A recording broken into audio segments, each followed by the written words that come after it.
नमस्कार. जगाचा इतिहास मराठीतून या यूट्यूब चॅनलवर आपले स्वागत आहे. मी बऱ्याच दिवसांनी व्हिडिओ करतो, त्याबद्दल माफी करा. आजच्या या व्हिडिओमध्ये तुम्हाला मी इथिओपिया या देशाच्या इतिहासाची माहिती सांगणार आहे.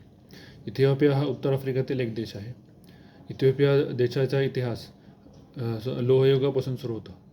लोहयुगात इसवी सन पूर्व 980 ते 400 या काळात इथिओपियाच्या उत्तर भागात, उत्तर इथिओपियामध्ये दामात हे राज्य अस्तित्वात होते.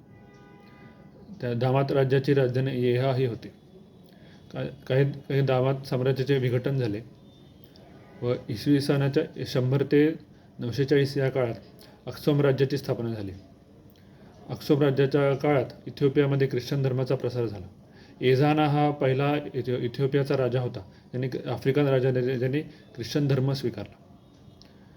कालांतराने कॅथलिक धर्माचा प्रसार करण्याचा प्रयत्न तेथे झाला, मात्र तो यशस्वी झाला नाही. कॅथलिक हा ख्रिश्चन धर्मातील एक दुसरा पारंपरिक पंथ आहे.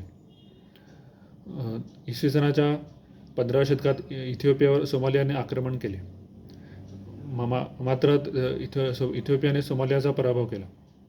त्यापूर्वी इसवी सनाच्या 10व्या शतकात तिथे झागवे या घराण्याच्या राज्याची स्थापना झाली. हे झागवे राज्य 12व्या शतकापर्यंत टिकून होते. 12व्या शतकात तेथे सोलोमोनिक राज्याची स्थापना झाली. तत्पूर्वी इसवी सनाच्या 7व्या शतकात अरब साम्राज्याचा प्रसार होऊ लागल्यानंतर अरबांनी इथिओपियाचे सागरी व्यापारी मार्ग बंद केले. त्यामुळे इथिओपियाच्या अर्थव्यवस्था अडचणीत आलेली होती. अक्सोम राज्याच्या काळात ही घटना घडलेली होती.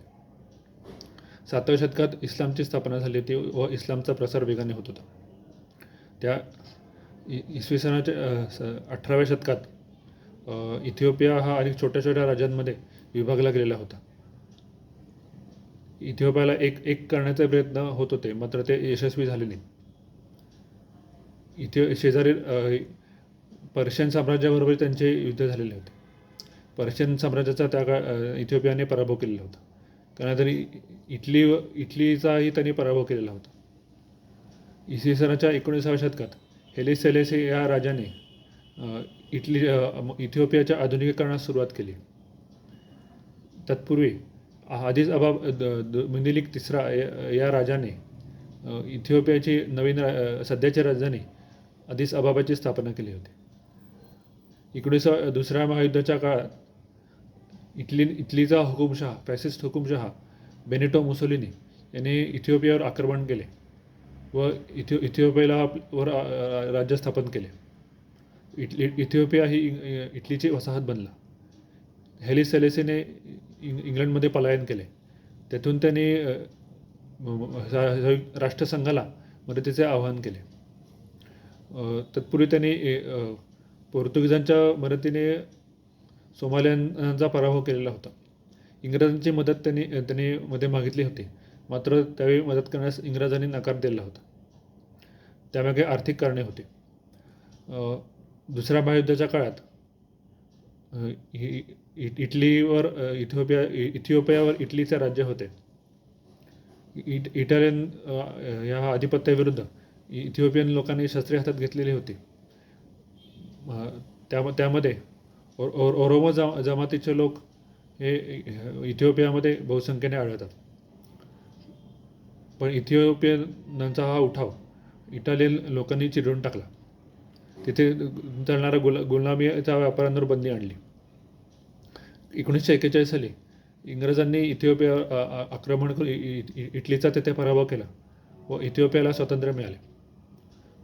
हेली सेलेसी पुन्हा एकदा इथिओपियाचा नेता बनला. त्यांनी इथिओपियामध्ये अनेक सुधारणा घडवून आणल्या. 1974 साली कम्युनिस्टांनी उठाव करून सत्ता हस्तगत केली. कम्युनिस्ट सरकारच्या काळात सरकारचे विरोधक असल्याच्या संशयावरून हजारो नागरिकांची हत्या करण्यात आली. त्या 1983 ते 85 या काळात इथिओपियामध्ये भीषण दुष्काळ पडला. तो काळ इथिओपियाच्या सर्वात वाईट काळ होता.